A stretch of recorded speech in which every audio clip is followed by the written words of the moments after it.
Hello, people. I'm the Romance Scrooge, and joining me today are The artistic alpaca. Enlightened robot. and special guest, my fiance, Adam. Hello. Enlightened robot. We are going to be discussing the latest Stephen Bomb, and starting with the episode Now We're Only Falling Apart. Pretty much the big moment after Garnet's freakout session. She unfuses, and then Sapphire runs off. Steven and Pearl? Steven and Pearl run off to go comfort her and talk her through things. Thinking about it, I'd say this is probably my personal favorite out of this week's episodes. How about everybody else? My favorite's the last one. For multiple reasons. I think this one is probably definitely one of the better written ones. Oh yeah, for sure. No, don't get me wrong. I really like this episode. I still think, I guess for me personally, I like what's the name of the episode? What's Your Problem? A little bit more, but that's just me. I really like this one because it answers a lot of, it addresses and answers a lot of the questions that the audience might have had after the Rose's Pink Diamond reveal. It gave that extra backstory or that little touch of humanity that made Pink a little bit more sympathetic. It added that little extra thing that people were wondering about for a while. Because for the duration of the series, Rose Quartz is larger than life, this big, untouchable figure. And you only have hearsay from the other gems and rumors to go off of. It's only recently that we got the big reveal about Pink and that we started getting more significant chunks of who this character is and what she was like. And this was just the proverbial cherry on top to give a complete picture of who Pink was. It was that inspirational touch that pretty much described why the Crystal Gems would stick together, what made them a cohesive group,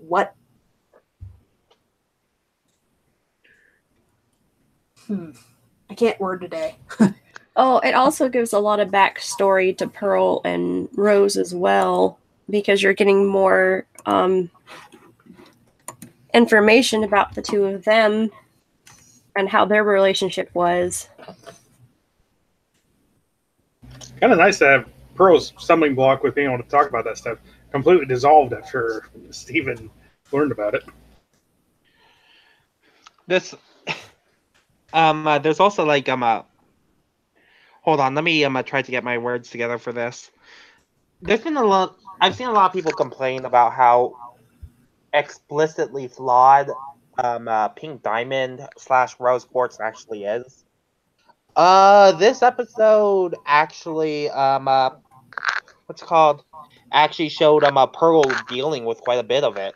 And I thought that was really nice.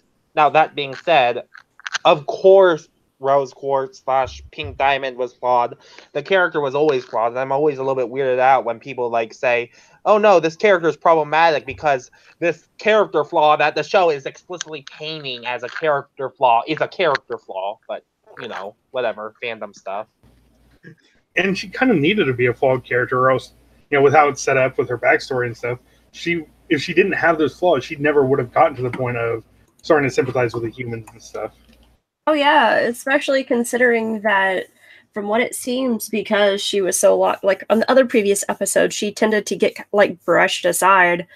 And I think because of that, it gave her definitely a larger view on worlds and how they functioned, and a chance to empathize more with gems like herself, because she is, in comparison to the Big Diamonds, very overcooked and is able to look at life and be like, oh wow, we're kind of being a-holes. And it kind of showed that part as well with that particular episode, because it tended to get ignored in a lot of the other things. Sorry, my brain's not functioning today. But it tended to get ignored in other plot lines. With the way she tends to be set up, I wonder if, in a way, Rose kind of blamed herself for a lot of the stuff that turned out poorly, and by her becoming part of Steven or whatever happened there, she kind of saw it as a way to move on. Mm-hmm.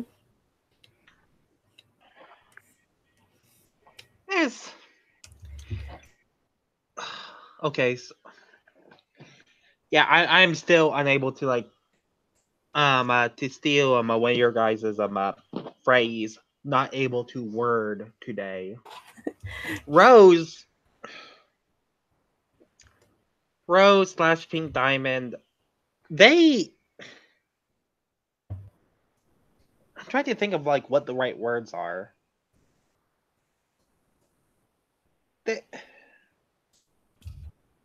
Move on. I'm sure it'll come to me because I can't think right now for some reason. Maybe I should get myself some water or something.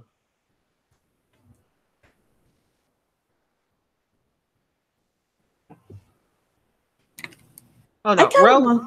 Oh, sorry. Go ahead. Rose was built up as the usual. Your mother was so great. And now she's dead character type that you see in a lot of fiction. It's always dead parents are the best parents, I guess is one way to put it. Well, going further, it's the whole series is kind of turned into this coming of age story where it starts off Steven's fun loving, and all these characters in his life are bigger than life, especially his mom, who everybody looks up to. And as he goes through, things aren't so black and white as he thought, and these characters aren't as big as he thought, but he loves them nonetheless. Yeah.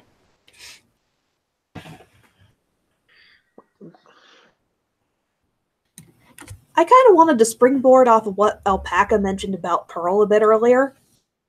When the big Pink Diamond / Rose thing was revealed, for a little while, I was kind of worried as to what kind of impact that'd have on Pearl, since there's that underlying implication, was she just following her diamond or being ridiculously loyal to her?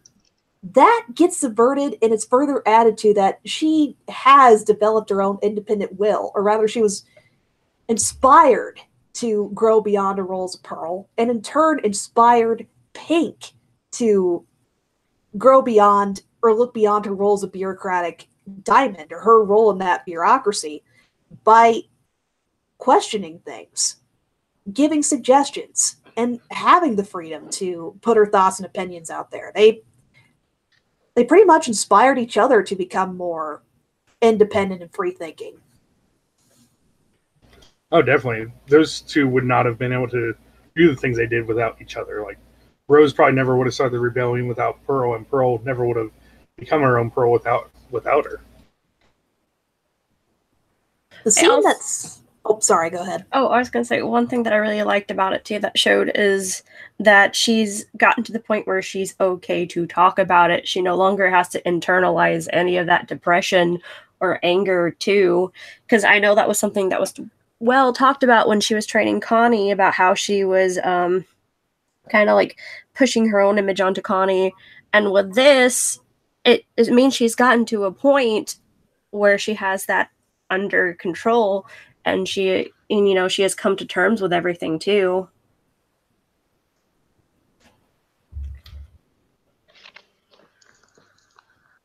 Because that has to be a big relief.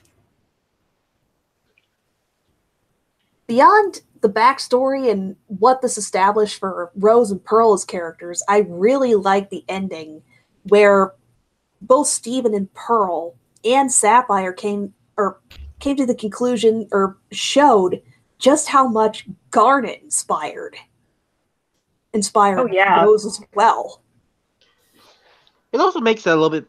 It also, I don't know. I guess it kind of helped make something that always bugged me when I first watched the show make a little bit more sense about why Garnet specifically was the leader. I mean, obviously she shows the most leader-esque qualities of all the crystal gems, but I was always wondering why wasn't it Pearl, because Pearl is clearly the one who had the stronger relationship with Rose. But I guess seeing that Garnet literally helped inspire all this certainly helps with that position. Yeah, because before she was more like the Animal Liberation Front versus a General Liberation Front. Save the environment. And then she started seeing how gems got treated, and she was like, well. I think that whole situation made her kind of self-aware, too. Well, just like any family, there might be a person that kind of helps guide the entire family or group or whatever, but typically everybody helps push each other. Mm-hmm. And like Gura and Logon covered that really well with Kamina and Simone. And I suppose there's probably a little bit more to say about this when the episode with Business comes up. But it seems, even though Garnet is almost basically like a de facto kind of leader type, there really isn't. I don't know. I feel it feels a little bit less formalized than that. Like, there isn't, even if people treat Garnet like she's the leader, there's not really a leadership to it. There's not really a chain of command, I guess, is probably the best way of putting it. Which is probably a good thing when it comes to the fact that, the Crystal Gems, as they currently stand, is a relatively small group of people, but still. In regards to Garnet sort of filling that leadership role, she just made the most sense in taking charge of the situation or being the most calm or level-headed in most situations. She was the first ready to step up and take responsibility or start giving people instructions on what to do. She seemed better suited or fitted towards that than some of the other gems did. Or that's just the impression I get. Of course, Garnet has had her more emotional moments, but she seems just a little bit more grounded than everybody else in really tense, high-stress situations. Or she knows how to coordinate with other people. Or she knows how to get everybody to coordinate. No, that probably comes down to her being a fusion in that there are two minds kind of working together there, whereas Pearl is all alone, left to her secret and all that, and Amethyst is still trying to find her place in a lot of ways.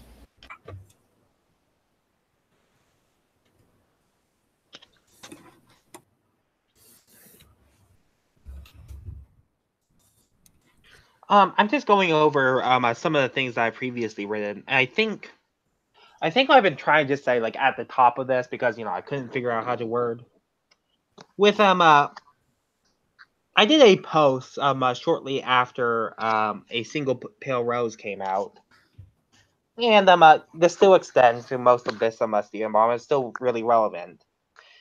The perfect dead mother figure that Rose was. The entire series dealt with Stephen trying to live up to Rose's legacy, but with all the things that are thrown in Stephen's direction, with all these revelations, with all these revelations on who Rose Quartz / Pink Diamond really is and how flawed she really is, I think it's safe to say that Stephen really isn't meant to necessarily live up to the mother's legacy. He's meant to surpass it. Mm-hmm. Because Rose / Pink Diamond, I mean this in the best way possible because I love the character. It is a safe assumption to say that she is a terrible person. I mean, like, maybe some people can sugarcoat it a little bit more. I certainly don't get the impression that she intentionally meant for everything to go so wrong. But in the long run of things, it's fair to see why a lot of people would not like Rose as a character. The quote you're looking for isn't that she's a terrible person, it's that she is a failure in her own right. Because you can be a good person and do good things and still lose. You can make the right decisions and still lose. That's not terrible. That is just a weakness of life. It's just how life goes. Doesn't Patrick Stewart say that in Star Trek? He's like, you can commit no wrongs and still lose. That is not weakness. That is life. It's the same thing in Rose Quartz's case. She did everything she could as a leader, and her sister still wouldn't listen. And it happened to be that she bit off more than she could chew. I wouldn't necessarily consider her a complete failure. I mean, definitely she's stumbled a lot along the way, probably got into more. Well, I meant with her main goal, more or less, not with anything that happened in the aftermath, because obviously she found her own strengths and stuff, but with the war and everything, that was a big boo-boo. Well, did she fail her ultimate goal? Because I thought she was trying to protect the Earth. No, she was trying to protect her fellow gems as well, and you saw what happened to that. Yeah, definitely a lot of losses, but I don't necessarily consider her a complete failure. But it's not that she's terrible, it's just that she fucked up. Oh yeah. How's that saying go? The road to hell is paved with the best intentions. And you can commit no errors and still lose. And that's not weakness, that is life. She's Rose has screwed up quite a bit. But well, first off, the fact that these mistakes, there's something incredibly human about all of it, which is actually a really good sign with her character, because like I said at the very beginning of the series, she was made out as this impossibly good person. And despite the fact that she is literally a pink alien, despite the fact that she's literally a pink alien gem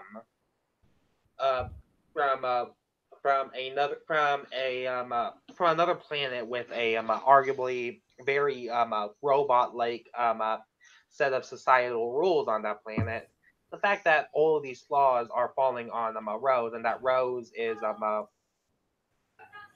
has first off tried to do something about it, and also that she's made several mistakes, that's very humanizing, which incidentally I think fits with the themes of the show, especially with the idea that even though she isn't human, she is human. We have a saying here in the South with Steven, how we were talking about him meaning to rise above his mom.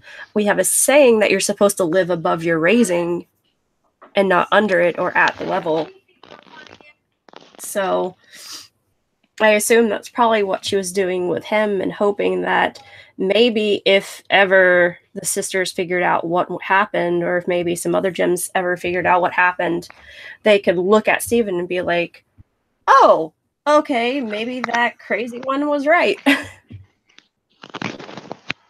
of like a final F you to the big man. At this moment in time, it seems that Steven Universe is he's on the right path. He's doing just fine. He's worried that he isn't doing just fine. He's worried about all of these things living up to his mother's legacy. But I mean, if you're really going to compare the two, he's pretty good. He's actually better than good, I'd argue. Oh yeah.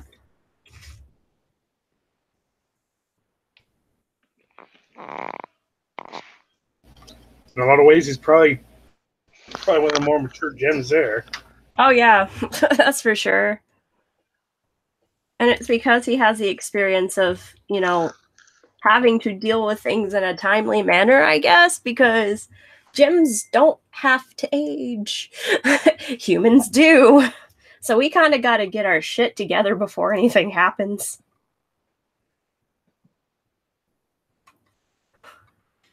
It was good that Sapphire was really receptive to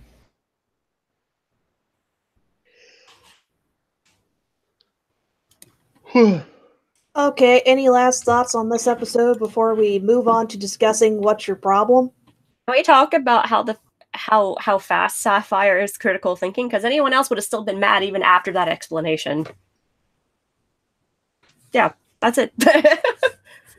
She's like, oh, okay, that makes sense. I get it. She messed up, but it's all good because she was doing it for us and not herself. She wasn't being a selfish a-hole. And then she moved on. Like, damn, that's the fastest work through I have ever seen. Oh, to be fair, she has a lot of experience trying to be a balanced person.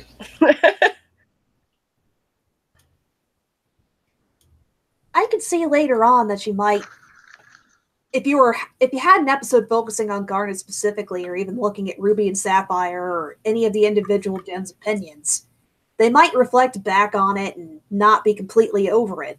But in the moment, I could see her coming to terms with it or finding some way to balance things out and realizing I need to pull myself together. I need to at least stabilize myself for now. Yeah, because there's more important shit going down right now.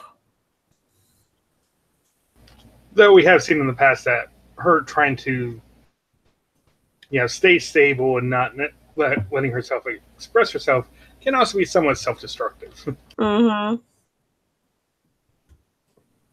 Here, she definitely seemed to handle things in a more productive way.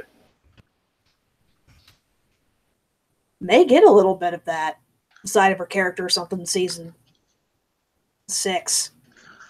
Or actually, that's fantastic grounds for fan fiction. Not sure if the series is going to be touching on this or tackling it further, but that'd be fantastic grounds for fan fiction focusing specifically on Ruby and Sapphire. As it currently is, I'm not even going to try to predict where the series is going. Same. All right. Gonna move on to the next episode. What's your problem? So Steven and Amethyst decide when Pearl, Steven and Sapphire originally return, they find that Ruby isn't there. So Steven and Amethyst decide to take off and go see if they can track down where Ruby went. And along the way, they kind of have their own back and forth discussions. Amethyst is trying to cheer Steven up. And it's this episode's pretty much covering Amethyst's reaction to everything and how she's dealing with everything.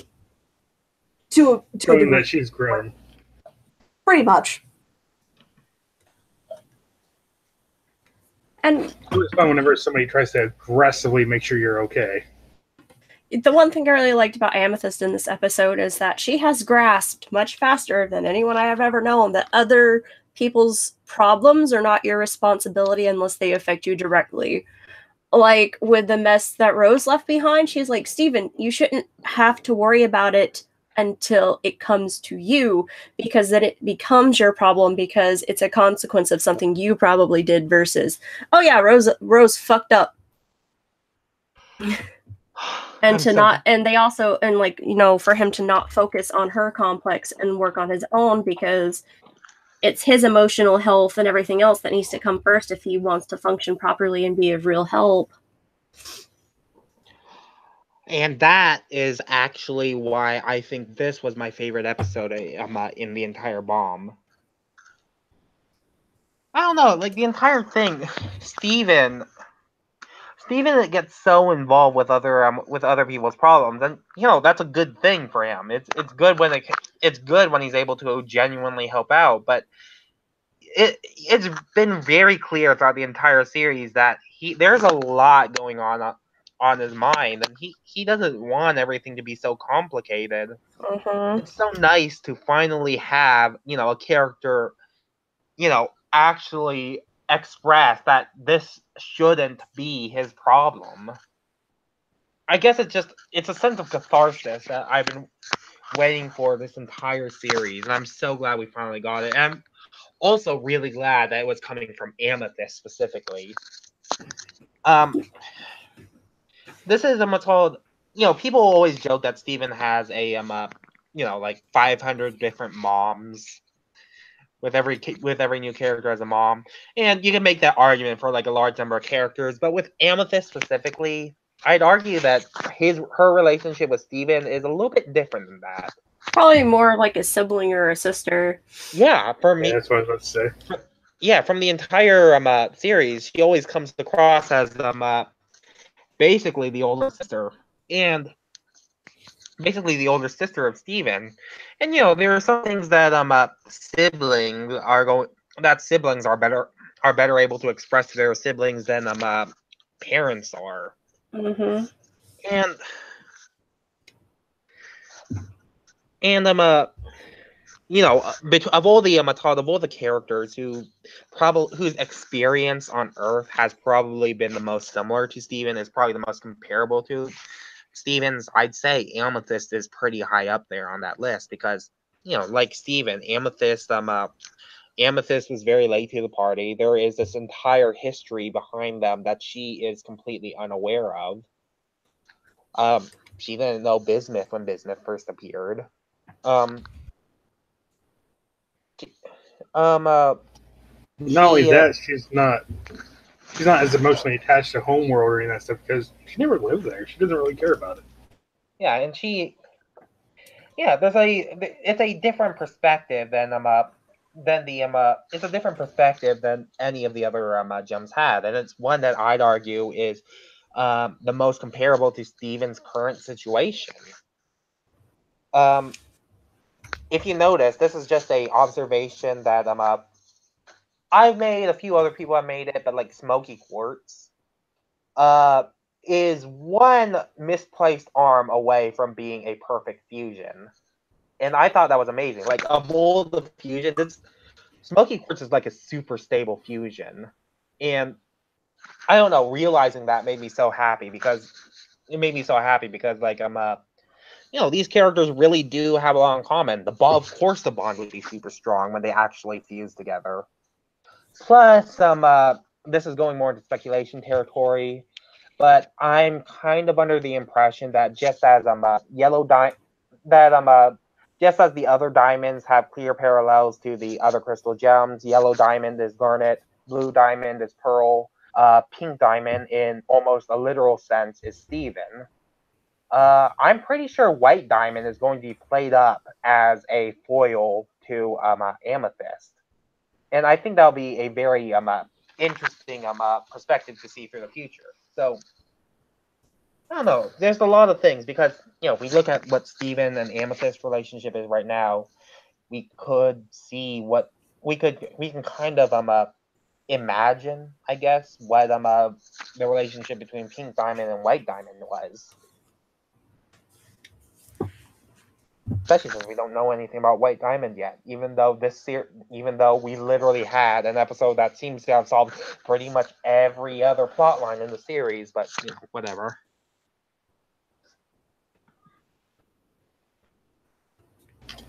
I just kind of hope that White Diamond doesn't just kind of get a one-off episode at the end or something like that. Well, yeah, that'd suck. I just always assume that if she is a foil to Amethyst, especially after this recent episode, she's doing what Amethyst is doing. It's just kind of like letting them do their own thing and fucking off because it's just like, they're good. They know where I am if they need my help. That'd make a lot of sense.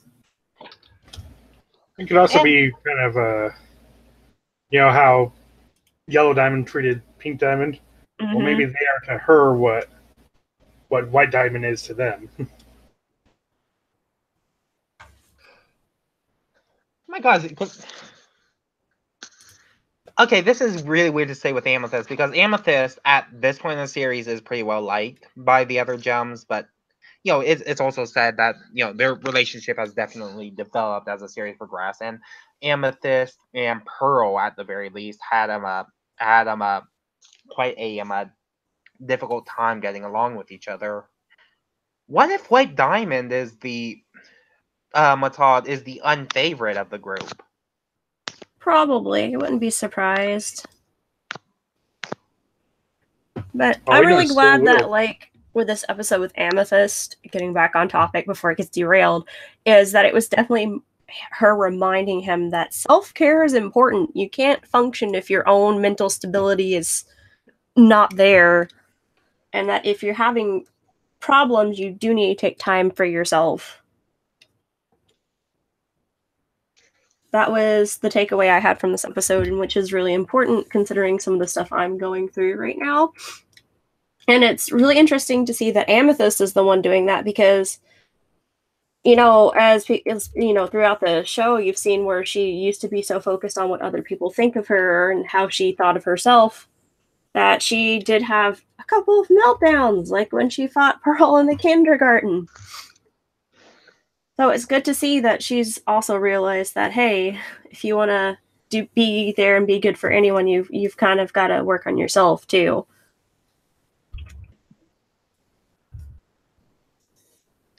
I do like the progress of it. They almost killed each other, but anyway. Of her trying to make sure Steven was okay. Yeah. I love how she knew just the right amount of, like, fuckery she could get away with, too. She knew the limits. In this case, yes. Yo, prior time, she had no idea. No, thinking about that one episode earlier in the series where she shape-shifted into Rose right in front of Greg, and then Steven enters the picture and just, oh man, that was the ultimate asshole move. There's no other way to describe it. There's just so many different levels and layers to that, thinking about how much she's progressed from major stepping over the line move like that to realizing what it takes to have a solid relationship with somebody. Yeah. Yeah, that was really fucked up. Like, that is traumatizing to Greg and fucked up to Steven, and it is just like, whoo boy. Yeah. I really would have liked to see follow-up to that in the series, to be honest. As much as I like Steven Universe, it might not have been properly equipped to handle something like that. Yeah. Yeah, that falls into the same category as I think Lapis needs a little bit more character development, or just she needs more screen time in general than I'm kind of wondering how far the crew could really get with that. Gonna put a pin in that discussion for now, since that's not part of this episode, but I digress. If they want to dive into that kind of stuff, they might have to go the same route that Ninja Theory did with Hellblade and bring in some psychologists. That and get a TV MA rating or whatever so they can delve as deeply into it as what that topic really needs to.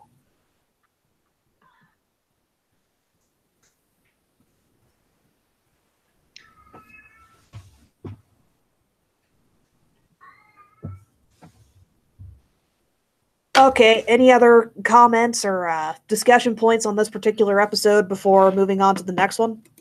Why would she be a cowboy? All right, that's a segue into our next question.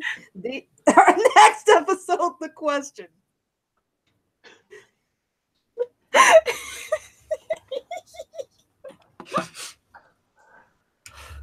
I'm sorry. I did not expect that, so I'm just like, fit now. Bye. No, this episode was cute because it shows that Ruby has really no problem acting independently. It's just that she happens to enjoy company more so over than the loneliness. I actually think it kind of shows that she does have a little bit of a problem of, like, she wanted to know that her choices mattered, kind of thing. Yeah. What's the term? Self-confidence booster episode, I guess you could say, for her, because, man, what a way to do it. Either way is really adorable, though. It was cute. And I love how, like, her first idea initially was, like, she was looking at Dolphin comics. Like, I guess it's, like, a Flipper ripoff, maybe? It had the DuckTales font. Yeah. So I think that was probably like a joke on Flipper, but it made me happy. Why would she be a cowboy? And it's probably because Sapphire saw her reading that and assumed, oh, shapeshifting into a dolphin probably would be easier. At least she wasn't reading any Firestar or Fantastic Four. Oh no. Or worse yet, watching Spider-Man and his amazing friends. Oh, Firestar. Yes, I was trying to springboard off your joke, and yeah, that just fell flat.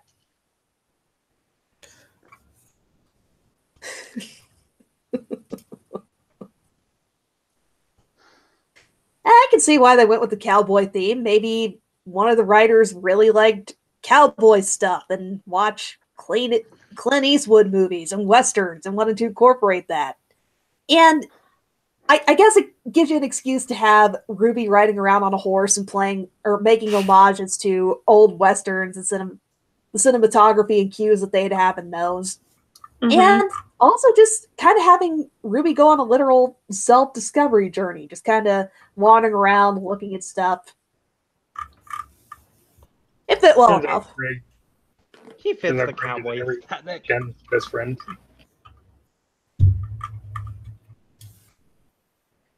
Oh. On Tumblr there was a specific user, and I actually have the post up, so credit where credit's go. The user's name is LEK599, so this is not the original observation. But there have been references to the idea that Ruby might have had that cowboy streak in her all along. Most Garnet saying howdy in like one episode or another episode where she's talking about like chasing away cows. Yeah. The cowboy thing was probably in her the entire time. She just didn't realize it. Howdy. Yeah, rubies are definitely scrapping. Heck, the cowboy motif was it was a decent fit. It was a decent fit for what kind of personality she has. Or showing the more toned down, reflective side of her personality anyway. Also, a lot of like cowboy stories tend to fall towards a genre called the hero story, where they have to go through some sort of self-discovery and make some sort of sacrifice or hit some sort of realization as well, which is what was called for this episode. There, perfect excuse for one of the writers to put cowboy stuff in the show. Usually they're done with either that or something like Thor, where he loses his power.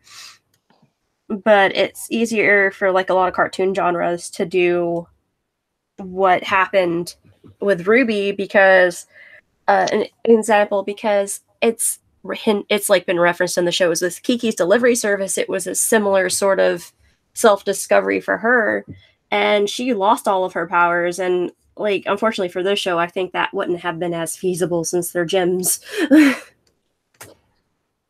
Yeah, it would have been odd for Bay Ray Bill to come by and just take her powers. It's like, yep, bye.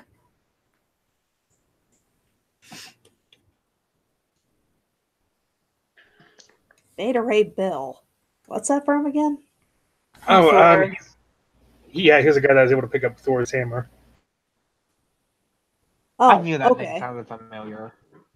And Odin ended up giving him his own hammer. Yeah, because Thor is a title versus an actual name. Just happens to be with Thor, it's both a title and a name.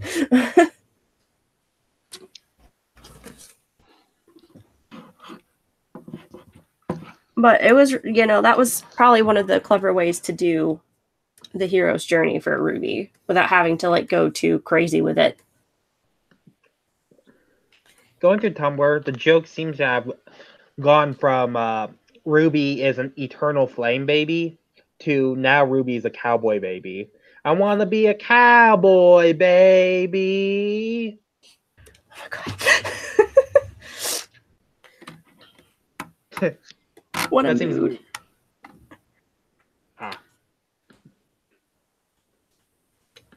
Okay, so the general gist is Ruby went on a hero's journey, and Ruby wants to be a cowboy. Any other comments, questions, concerns before we move on to the next episode or discussion there? How she proposed to Sapphire, though. Yes. Talk about being extra TM. That was pretty great. Yeah, that was the moment that made headlines. Literally, headlines. Like, damn. I just meant how campy it was. I love that. And I like how Amethyst goes up onto the porch and Pearl freaks out for a moment. She's like, "Psst, I'm a horse."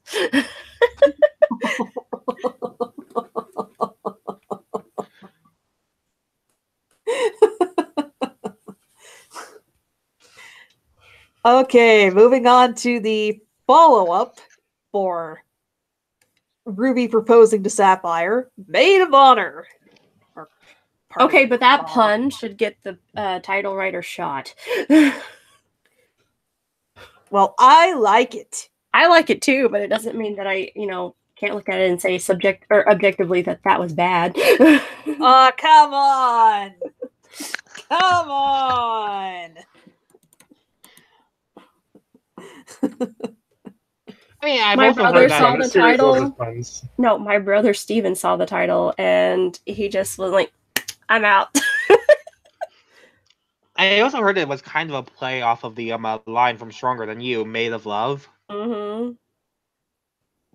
So, that was a good reintroduction to Bismuth for sure. And my favorite thing is she took the news of her being Pink Diamond better than any of the crystal gems. Like, dang. She's like, okay, with how crazy she was, I was not surprised. Let me scream for like 30 seconds and we good.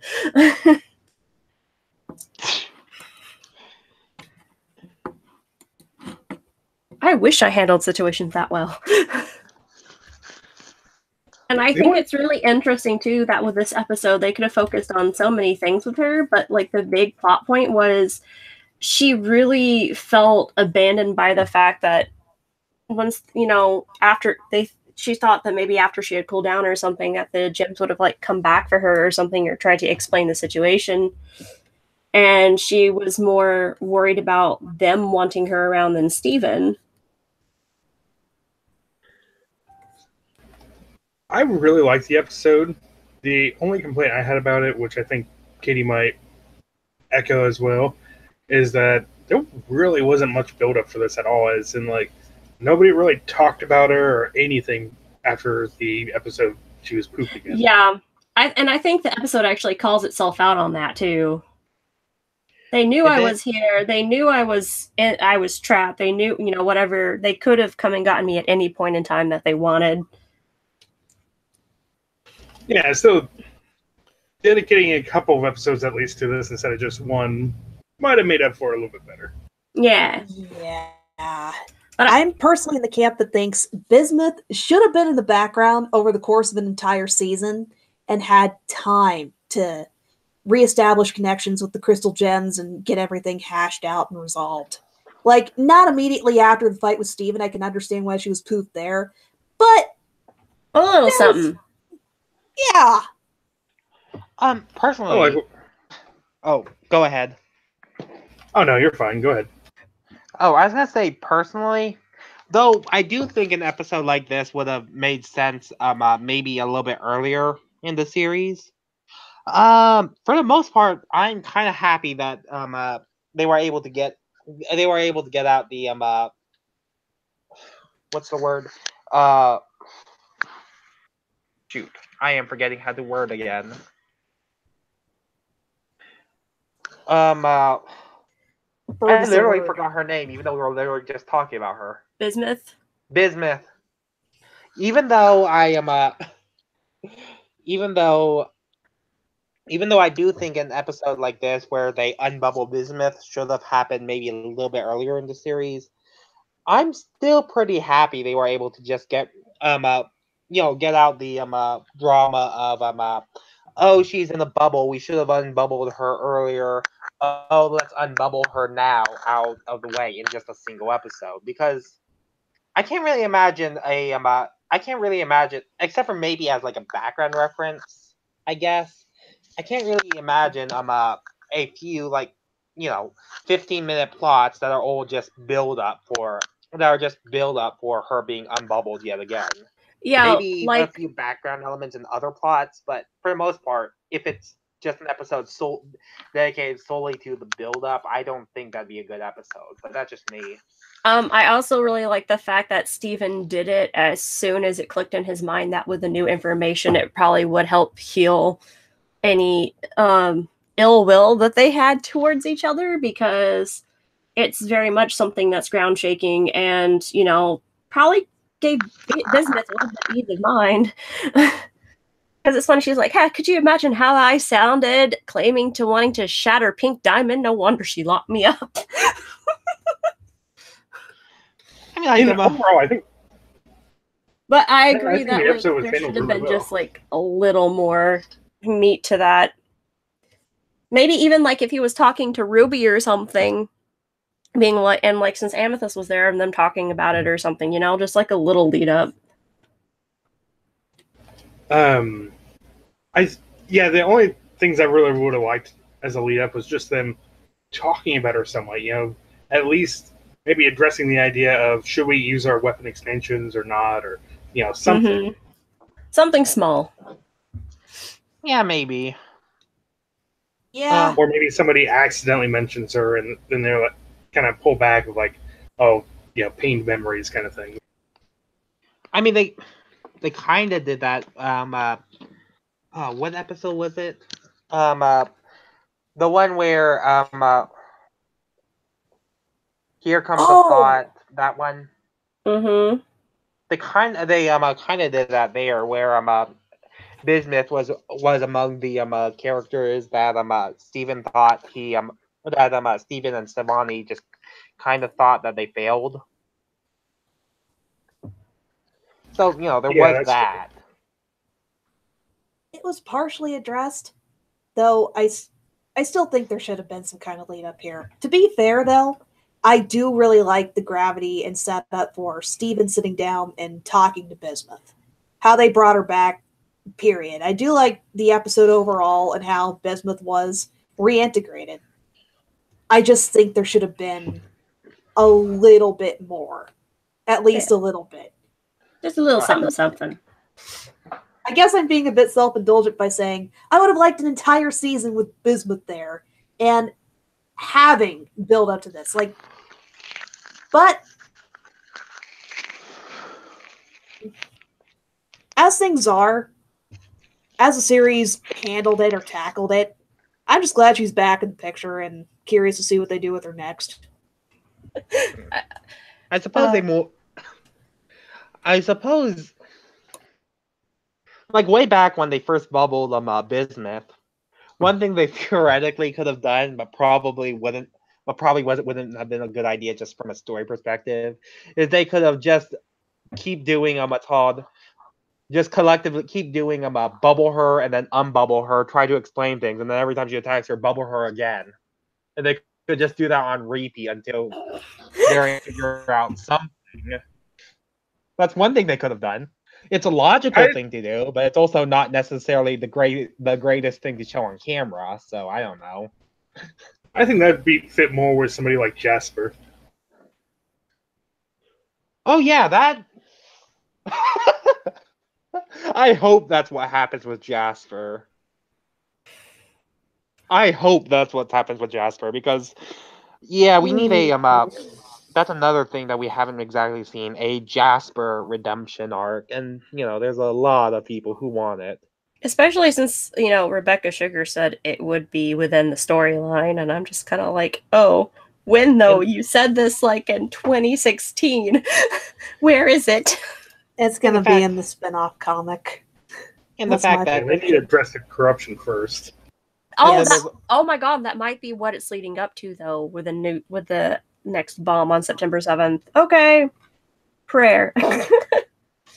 We'll there see. Are burnt matches all across my desk, and I have no idea where they came from. But I really like And then when we ever get to the next episode, Bismuth and Peridot are the best. Hey, Robot, the burp matches are from Ruby, showing her distaste for you questioning her decision to be cowboy. It's a sign. Okay, any other comments on this particular episode before moving on to the next one? I suppose there is one criticism I do have of this. Where was Peridot, and how did she receive the news that Steven, Rose, and Pink Diamond are technically all have the same gem? They probably did that off screen because, I mean, if Ruby went to see Greg, chances are, with where they were, they had to pass by the barn at some point. Yeah, that's what true. I'm assuming. That's true. It would have been I don't know. It's a little weird for me because I'd imagine Peridot would probably have some sort of big freak out, but she is, completely back to her normal goofy self in the next episode. Yeah. I can see her having a freak out or just not caring whatsoever. Oh, that's right. Peridot lives in the bathroom. Thank you, Cartoon Critic. That's actually a good point. Peridot was in the bathroom during the events of all of this. Oh, shit. There needs to be a comic where she's just listening in and she's just like, while they're gone and like all the drama's going down between the other gyms, she's just screaming.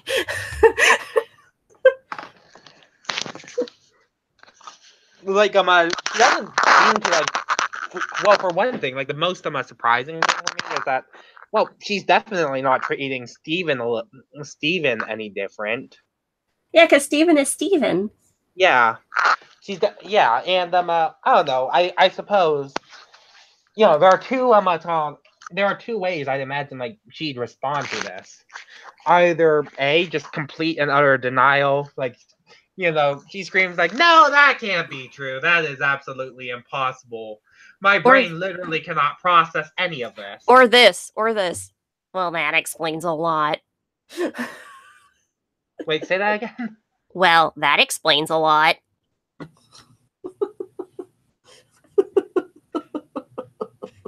know what? That's canon in my mind now. That is her response. That is just her response. That is now canon in my brain. That explains a lot. Yeah.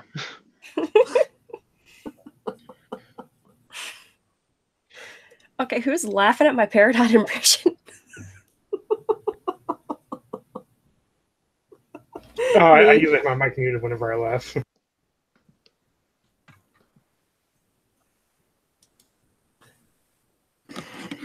Okay, going to move on to discussing Reunited, and it feels so good.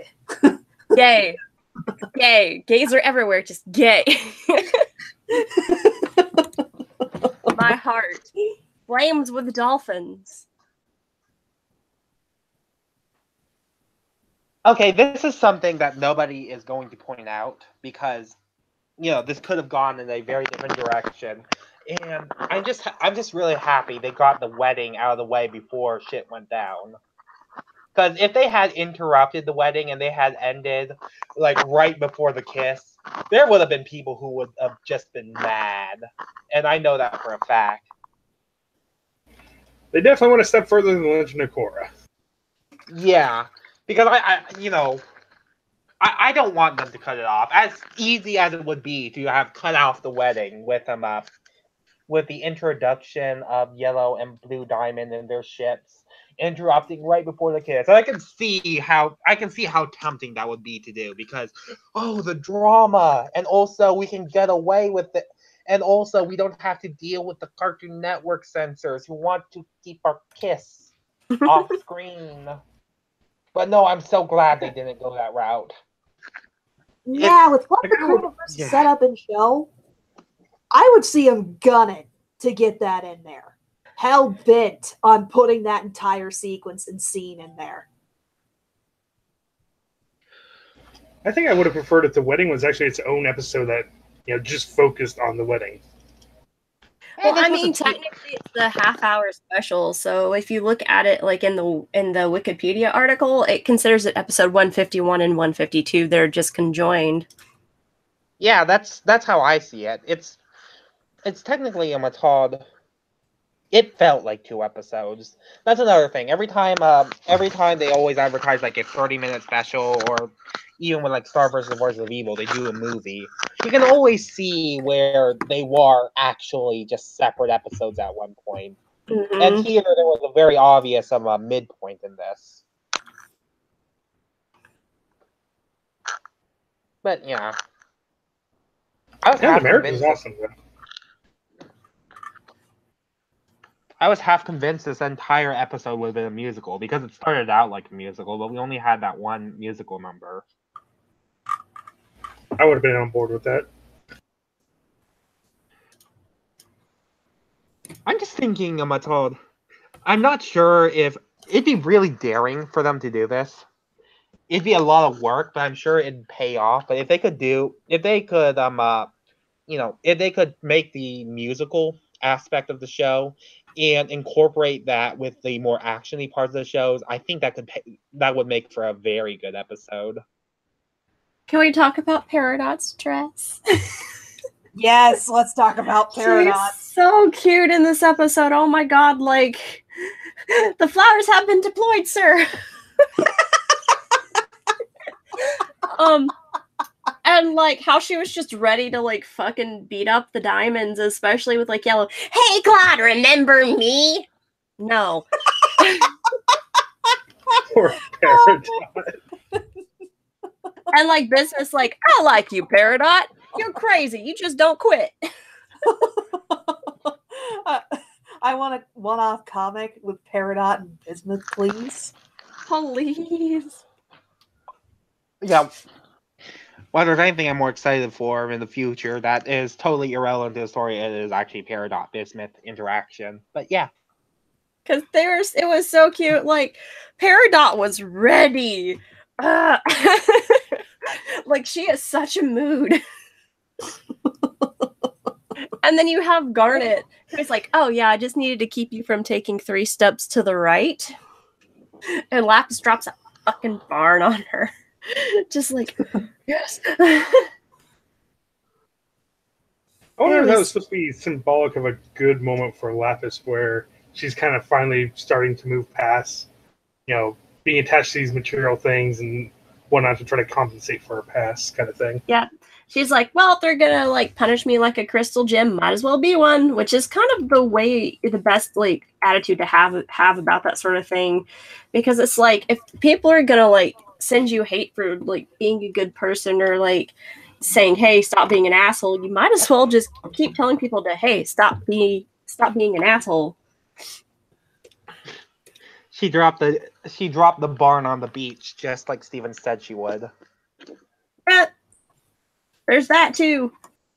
And I like when like Blue Diamond's like trying to bring everyone down, and she's just like, I felt worse.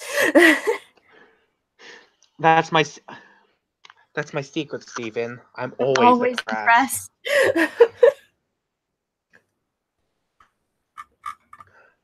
Oh yeah. My feelings for Lapis. I've always liked her as a character, but my actual feelings of whether I agree with her plight or no, I think she's actually being a jerk about this, frequently flip-flops. But now I'm actually back to unambiguously liking her as a person now. That was such a good return. I really like that. I enjoyed it too immensely. Lapis is one of those characters I'm really glad exists there, but I don't think Steven Universe is equipped to properly address everything she's dealt with, because trauma is a very difficult thing to write and address. Oh yeah, especially when you're like in the case of Lapis and Jasper, where both parties are both the victim and the abuser. Like, I know that the book about A Beginner's Guide to Fusion covers it a little bit where kids can understand, but yeah, it's a lot. But not just that, but her being imprisoned in that mirror all that time, and oh god, yeah, because on both sides. If you look at like all the flashbacks with that she shows, it's Bismuth that like poofed her. Yeah, I mean, just the idea of like, just she had nowhere to go. You know, the diamonds thought she was a traitor. Crystal Gems thought she was one of the diamonds, or of the diamonds and all that stuff.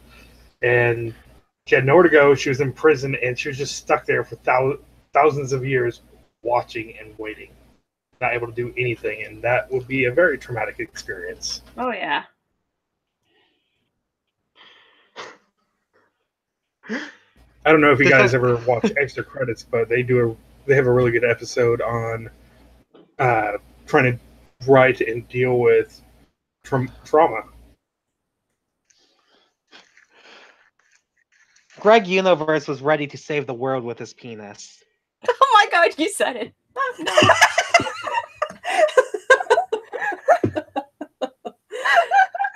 I like how everyone just looked at him and said no.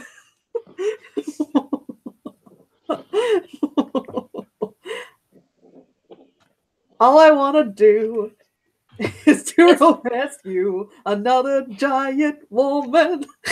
I was going to say, all I want to do is get into a giant woman. A giant woman. Greg and Eclipse are frequent the same message boards. Oh my god. But in Eclipse's case, she's more into mob. Oh, okay, yeah, I could see him. I could see him going out to a bar, playing each other's wingman. Eclipse would probably go for an alien.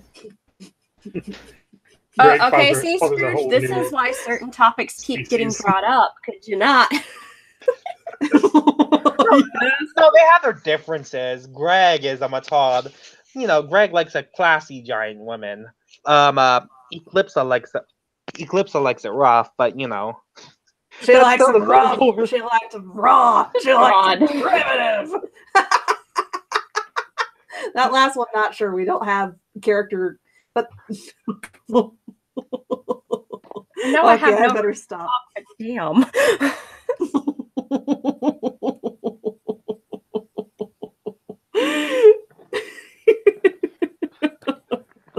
This is why Cartoon Network will never look at my resume. Them and Disney.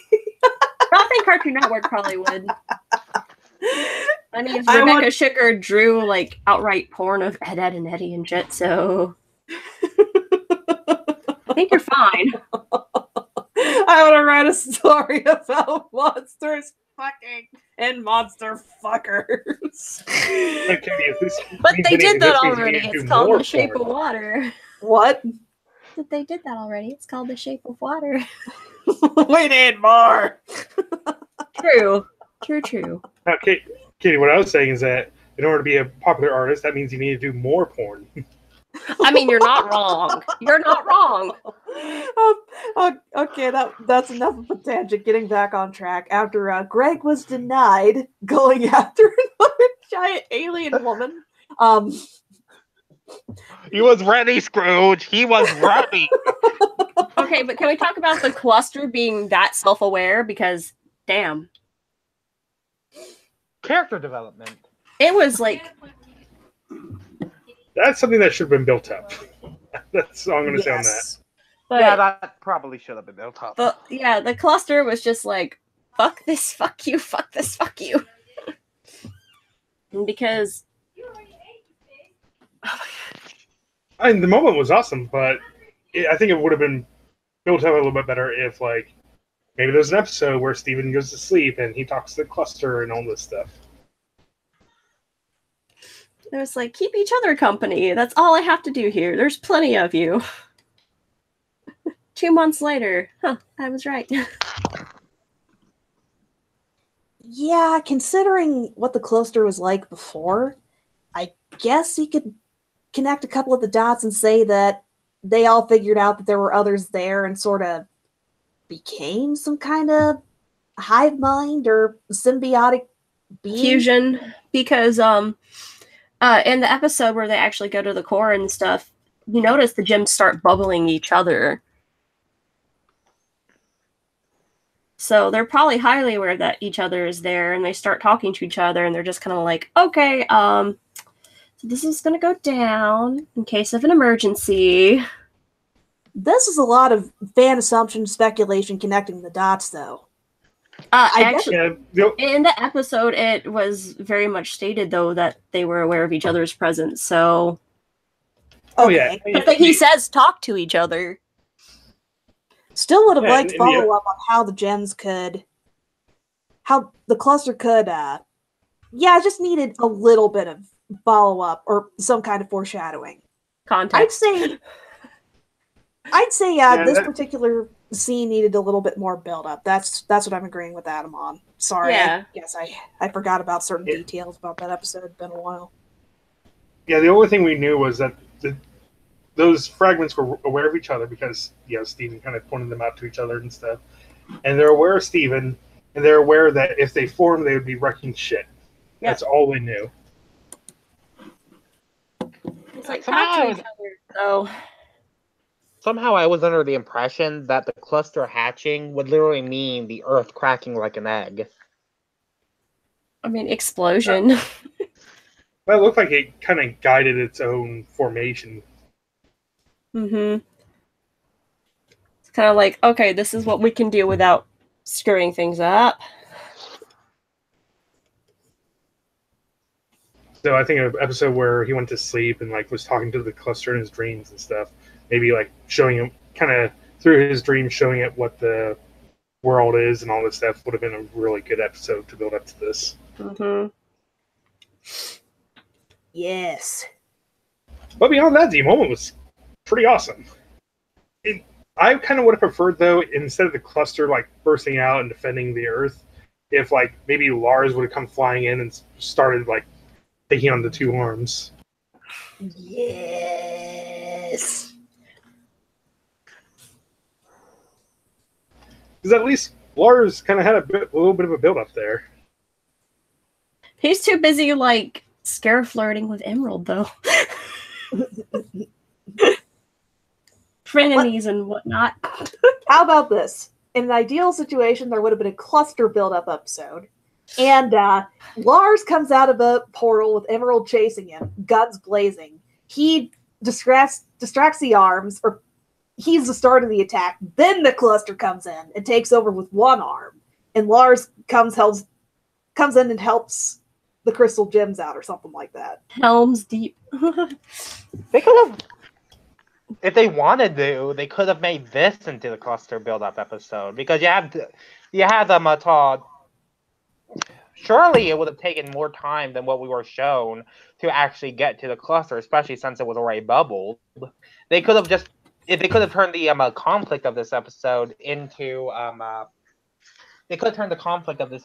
into basically a race to get to the cluster first. Just to see that is one way of doing that. Instead, they had the cluster up here at the halfway point to help out the heroes, as opposed to the cluster being the instead of having the cluster being the end goal, because the way the cluster was built up, the cluster was supposed to be this big, humongous, literally earth-shattering abomination. Well, you also have to remember with gems and the way they're formed, that the gem is always much smaller than the full form. So that's probably why they did it that way and just weren't thinking too far ahead, if that makes sense. Yeah. And if that cluster did fully form in a chaotic state where they weren't trying to work together or anything, it probably would have just outright destroyed the Earth. Yep. This is just going. I suppose this is kind of sort of the equivalent of say what's the what are the words I'm looking for? In Infinity War, the Wakanda battle at the very end. I've not seen it. Oh, well, anybody else know what I'm talking about? If not, I don't want to spoil too much. I'm sure the Wakanda battle isn't going to be spoiling anything because that was in the freaking trailers. But I've not really seen many of the trailers either, though. I'm just making a comparison. Like it's one rather big flaw in an otherwise really good episode, is what I'm trying to say. The Wakanda battle had a few issues as well, and for me, those two are kind of comparable. The way the cluster is treated here, and how Wakanda was treated in Infinity War are comparable, at least for me.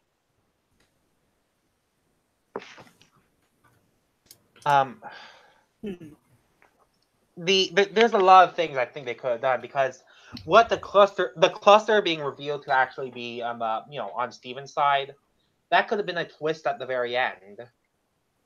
Like, oh no, the diamonds have actually got to the cluster before the heroes could. They're going to pop the bubble. The world is doomed.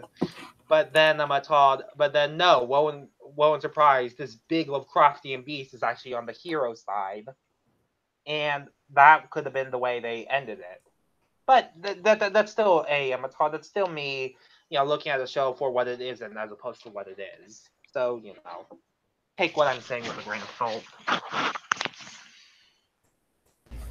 Overall, the episode, well, it covered a lot of stuff and had a lot of good points. It definitely felt rushed to me. At least this part of it did. And Steven's little mindscape thing definitely could use a little bit of explanation. Yeah, like, I know that they've touched on it before, like when he was finding Lapis in his dreams and stuff like that and was able to talk to her. But I feel like maybe that's something that the gems don't necessarily know about, and maybe even like Pearl doesn't know about to an extent. So that's probably going to have to be something that is explained through the diamonds, because I feel like Blue, since her main thing is auras, that's probably something that she's going to have to sit down and be like, okay, this is what's going on with that. Because that was something that was very, very like roughly done. Because like I knew what it was connected to, but like I agree that it needed a little bit more of a sturdy explanation somewhere down the line. Normally, I'm not into drawn out stuff, but I do think this part of the the last 10 minutes should have been split up into a couple of episodes and filled out a bit better. I'm actually this entire which, by the way, this episode was already 30 minutes, so it's twice the episode length anyways. But going right down to it, I think you really could have filled its own Steven bomb, couldn't it? If they really wanted to. Like, if they wanted to. Not that I'm saying that anybody's in the wrong for not going with this, but now I think of it, I think they really could have gone that route. Like, end with the Garnet wedding, and then and then bring the at the reception, have the entire thing go on for maybe, I can see at least 3 episodes, though I'm sure 5 episodes could be pulled out of it. I'm seeing at least 3 episodes that could have been made out of this, just for a longer build up. But that's also going to be a lot of action in a single bomb, and also it's going to lead to some rather alienating episodes. Like, I mean, granted, if you're like getting into Steven Universe right now, these probably aren't the episodes to start off with anyways. But if we were to like have an episode dedicated entirely to Steven stuck in the mindscape, well, how are you going to explain 5 seasons of lore leading up to very specifically this moment to like a newcomer? If to a newcomer, the best thing to do is just have them start off with the first season. Yeah. Because maybe cherry pick some of the episodes there or something. We are at the point of no return when it comes to this show. Though I will definitely give this episode this. I'm glad we're finally past the, Yellow Diamond and Blue Diamond being the big bads, and now that we can finally get to a different overarching story and progress forward. Oh yeah. Yeah, this felt like I mentioned this earlier before we actually started streaming, but just for the audience, I'll mention it again. Going into this episode, I felt like this was Cartoon Network was going to. Of course, Cartoon Network's not going to advertise this as a series finale because why would they? Why would they? But it's going to essentially be the lead up to the finale, anyways. Kind of like what Disney did with Weirdmageddon. But now that I think of it, there's quite a few story plots that are still left unchecked. We don't know anything about White Diamond. Lars is still out in space somewhere. Any other plot lines that you guys can think of? The biggest one for me is, what is Steven? We still don't really know what he is. There's also crap, hold on, my brain blanked. I knew what I was about to say. The whole, like we mentioned, the Jasper thing, Lapis and Bismuth, that whole scenario needs a little bit more fleshing out, just a tad bit. And definitely, like, Steven is going to have to, like, relay everything to Blue and Yellow about how the sister felt.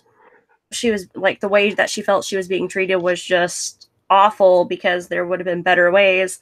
I'm actually hoping that at some point, Peridot gets to go to Yellow Diamond and be like, this is the shit I was talking about. This is an infinite resource. If you don't drain this thing to the ground within 10 days, you can make infinite gems here. Because I know that's probably what she was getting at.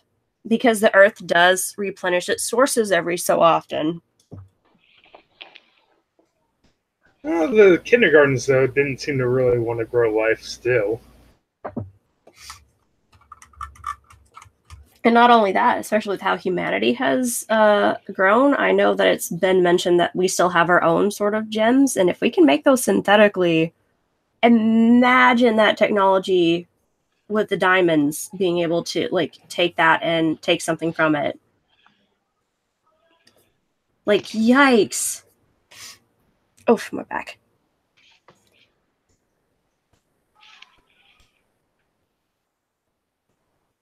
I definitely think the next arc will finally kind of start to answer the question of whether or not Rose/Pink is still in Steven's gem or not. Yeah. Oh, they're gonna probably, like, I've seen the promo for the next few episodes too, and Centipedal is probably going to be making a comeback. Yeah, that's another thing. I mean, I suppose a lot of Centipedal's story has been revealed. And that's not necessarily a storyline I think needs too much closure, because there's always that one mystery that you don't need to have answered. But I was thinking can see more backstory of it. I'd like to see that. I was thinking they might use Centipedal as an example to the corruption of gems and kind of show, like, maybe that's how they'll lead into Jasper and, like, the other gems, and just be like, this is kind of what happened when you did your thing. Yeah, from the preview, it sounded like it was supposed to deactivate or destroy all the gems, not corrupt them. We obliterated every gem on the surface, and he's like, you didn't exactly obliterate them. So that's probably one of the conclusions, because I know that's definitely one of the more plot-holy things that we can't quite figure out.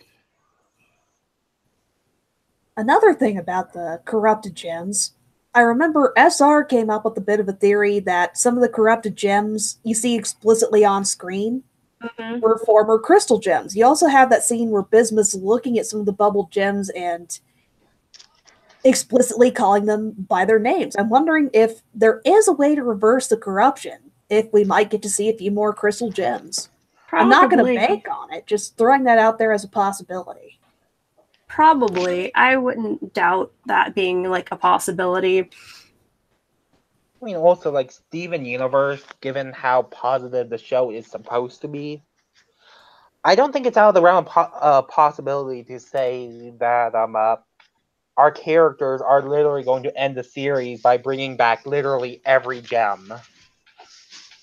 Well, I mean, they probably can't bring back the shattered ones, but And then we're going to get a spin-off where Steven teams up with some doofy... No, Steven and Peridot going around bringing back all the corrupted gems, like Leo and Stitch going and finding all the cousins or whatever.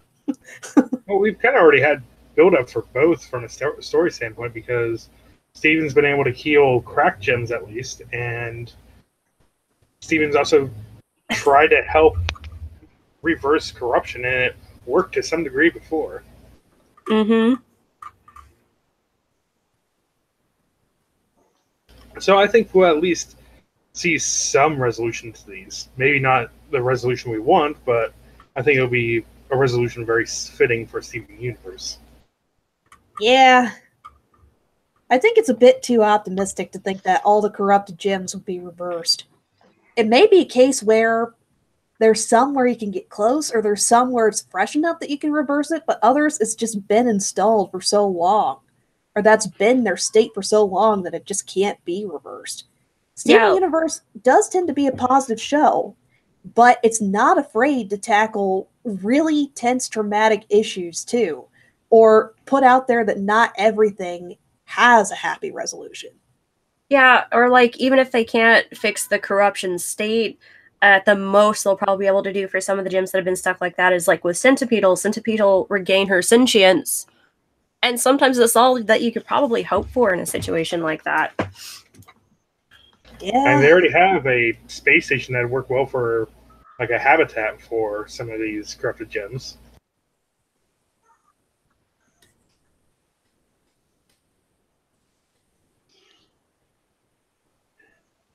Another thing I'm kind of curious about, okay, this is going on this is a bit of a tangent, but the whole human zoo thing.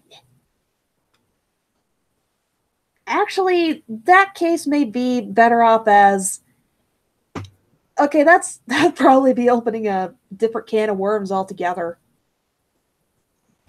What if they start to kind of integrate, or at least the gems are willing to talk to those humans and stuff, and those humans end up becoming some sort of caretakers for possible corrupted gems that can't be repaired or something like that.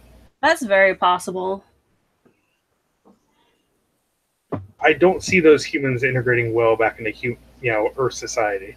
Yeah, no. I was gonna say that's the reason zoo animals are not gonna ever be back in the wild.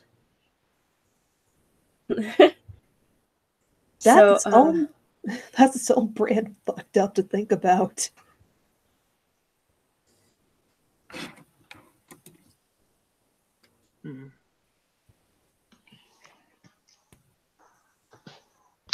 So everybody knows that the ending that Steven Universe is actually building up to is Steven is going to fuse with the entire universe, forming the literal Steven Universe.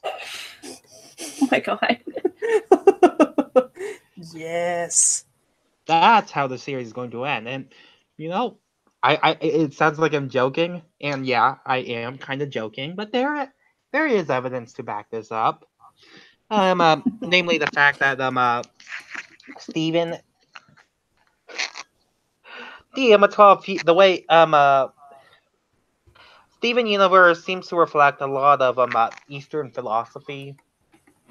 You can kind of make the case that Steven fusing with literally everybody finally reaching a specific state of nirvana by fusing together, showing that we're all connected, transcending human and alien kind, becoming just one big force of energy. Yeah. And the fact that Steven himself, you could make the argument, kind of sort of resembles a traditional Buddhist figure anyways. And then there's also themes of reincarnation throughout the show with Pink Diamond reincarnating into Rose and Rose into Steven.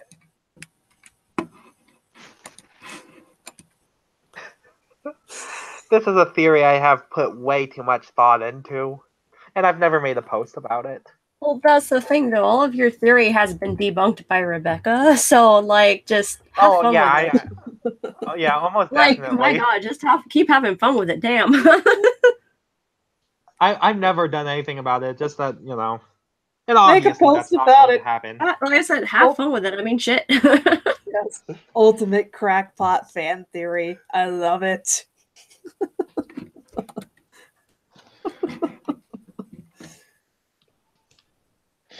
I mean, the show's called Steven Universe, guys. Yeah, How because else was it going to end? It's a story told from Steven's perspective. That's why it's called that. She has said that a couple of times, though. So, they all fuse together, become the giant spaghetti monster. There you go. Yes. They. Oh God, it's gonna be like Lost, where like corrupted Jasper wakes up and is eating kibbles. All her dream. Steven becomes Unicron. Dream.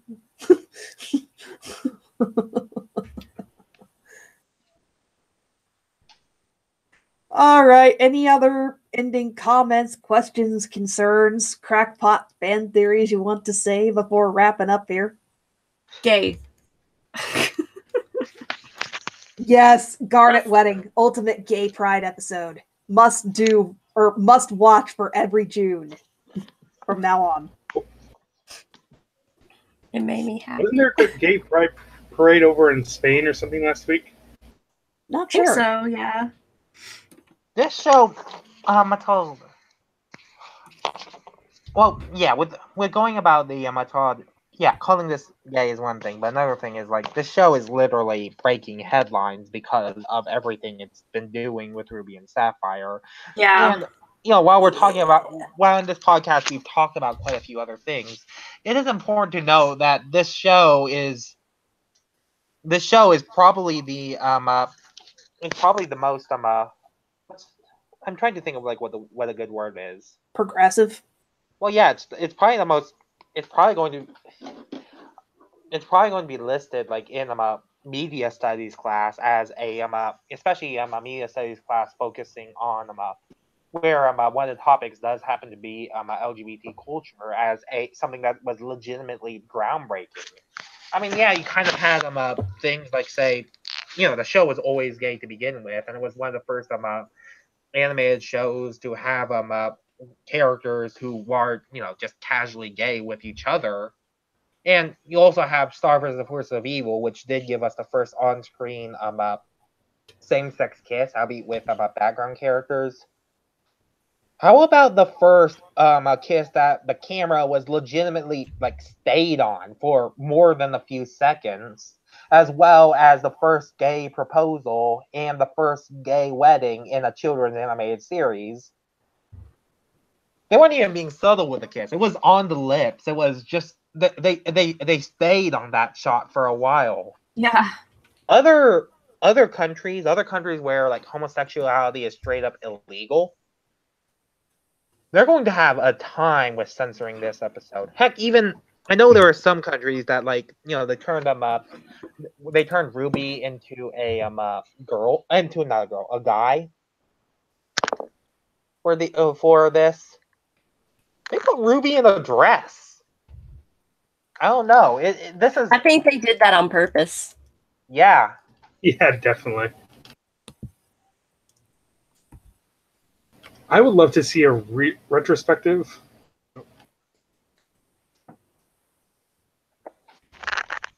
Yeah, and dear God, I hope this kind of sort of makes some of the people who are saying that Steven Universe is pandering, not really breaking any new ground. I hope this makes a lot of people who are saying that just shut up, because no, seriously, this is genuinely unprecedented. I really want to see a retrospective on this topic in cinema, because going all the way back to like Star Trek: The Next Generation, where you have the host episode where kind of touches on. Wasn't that Deep Space Nine with Dax? No. This was This is before Deep Space Nine. Okay, because I know that episode got a lot of headlines too. Where Dax kissed, yeah. No, this was before that, where Beverly Crusher falls in love with a Trill, who is carrying a symbiote, and the host ends up suffering and dying, and they temporarily put him into Riker and whatnot. She's still kind of in love with this guy. Kind of odd because, that's Riker. She knows who that guy is. But at the end of the episode, the symbiote ends up getting put into a female host. And, well, you should look up the end of that to see what she has to say about that. And it was kind of interesting to see them try to address this subject back then.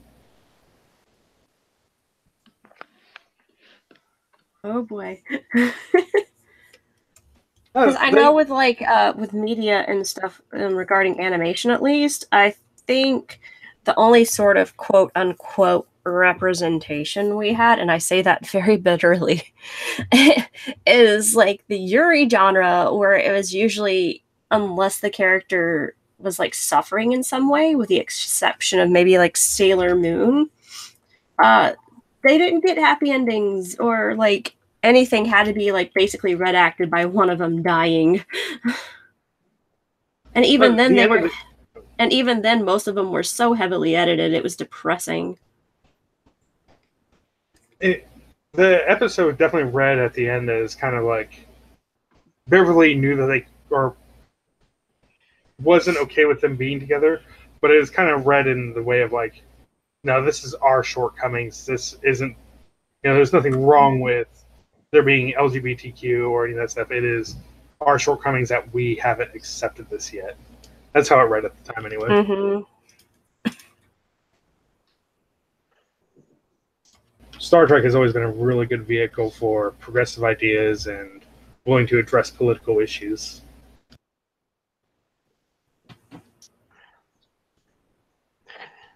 There's an African country that I know that Steven Universe has been Steven Universe has been straight up banned for encouraging homosexual behavior. Not surprised. But no, I think in media, just in general, we need this gay. We really do need this type of gay. Yeah, because it's unapologetic, and it's something that we don't get that often, Yeah. And yeah. Think about how far we've come in just these past few short years. Yeah. And remember, it was a big deal with Korra and Asami. Now we're finally getting to this, and that was just a few years ago. Yeah. I'm hoping the next step in this is a series where the main character is genuinely the gay one. The only thing I'm kind of sad about is that future generations might look back at some of these shows like, Star Trek or Legend of Korra, and without context, they might see it as kind of backwards. I mean, it's the same thing with say Disney today. With with Disney, there's a few things that kind of come across as maybe even just a little bit like racist right now, even if when it originally came out, it was actually pretty dang progressive. Mm-hmm. And I know Disney really hates that what's the name? Song of the South. Disney is pretending that doesn't exist. The fact of the matter is, yeah, Song of the South, by today's standards, unambiguously racist. There is nothing I can defend through modern standards that Song of the South was anything it was racist. It still is racist, and you can't take that away from it. But at its time, it's important to know that, first off, Song of the South was made actually as an act of love by Walt Disney himself, who grew up with the stories. And even though it certainly plays off of certain African American stereotypes, it was still an attempt at depicting a positive African American character. Compare this with, say, the Warner Brothers band cartoons that that featured unambiguous blackface characters throughout the entire thing. Coal Black and the Seven Dwarves.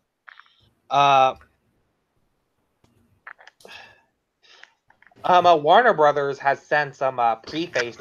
They've released all the shorts, and they've prefaced all of them by saying that this is how things have changed since we first put out these cartoons. Obviously, these points of views are unambiguous racist, and we hope that putting these shorts out, it opens up conversations about this type of stuff. Oh yeah, Yeah, I definitely like how Warner Brothers handled that.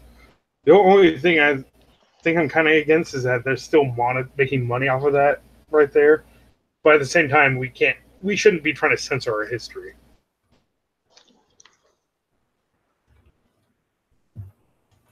Yeah. And I'm sure someone in the future is going to point out, something is there another word for problematic? I'm getting sick and tired of that word. Anti? I'm sure people are going to point out how backwards everything is with certain things now that we are seeing as progressive, but it's always about making steps, and Steven Universe is getting a lot of it right, especially for Todd. From what I can tell, I don't know. Yeah, definitely. Something that's been problems in video games and all kinds of things, that whenever they have a gay character, their character is that they're gay. They don't have much else to their character. And finally, with Steven Universe, we're having gay characters that aren't just defined as being just gay characters. Yeah. They handled it like it's normal, and that's how it should be handled, because it should just be normal. Mm-hmm. You also have the fact that Ruby and Sapphire are your most explicit examples, but you also have several technically LGBTQ characters, like Pearl. You had some of the background characters at the party Pearl went to when she went to go see Mystery Girl. It's just there, period. Yeah, nobody in the show is pointing to him and be like, "Oh, that's awesome that you're doing that," or going any route with, other than just treating it as something normal. Like, yeah, what makes you so special? Very much that sort of nonchalantness. Like, yes, I am here and I exist. Who cares?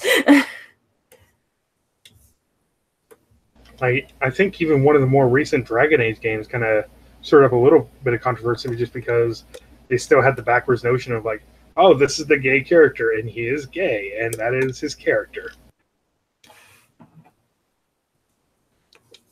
I know I bring up this cartoon a lot, but I think Steven Universe is opening doors for productions like OKKO to start nudging at things like that. Like, Enid is pretty much bisexual, but that's just a part of her character. It's not the full-blown thing. It's just something that they kind of wink, wink, nudge, nudge at. Yeah, there's also, and this is just going a little bit more into just I guess there's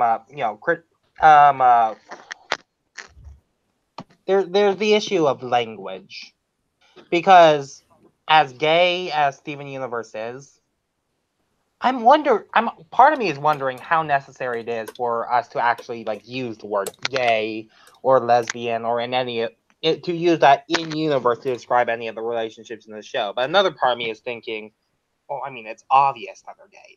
Not only is it obvious, it is textually, factually there that I don't even think you need the word to describe it. So I don't know. There are things there that are probably worth talking about. Now, hopefully, eventually, language will get to the point where gay or straight isn't really a word that's used anymore, beyond just personal gay preference or something like that. Yeah, and Steven Universe is pretty. The entire show is pretty unambiguously queer. The entire the entire context of the show makes this one of the most noteworthy pieces of Western anime of queer Western animation is the term I think I'm looking for. And even if they don't actually use any of those words in it, it still counts unambiguously. Okay, I think that's a pretty good stopping point. Got a good discussion going, got major points across. May just bring this up in another podcast episode just to... I do want to throw one more thing in. I tend to play a lot of video games, and it's really sad for a while. The game that most maturely handled relationships, whether it be straight or homosexual, was Saints Row 4. Okay, definitely putting definitely ending the conversation right there, and may bring up the topic of representation in general in a future podcast episode, because there's a lot to unpack and discuss there. All right, thanks for tuning in, everybody. Have a good night. Good night, everybody. Night.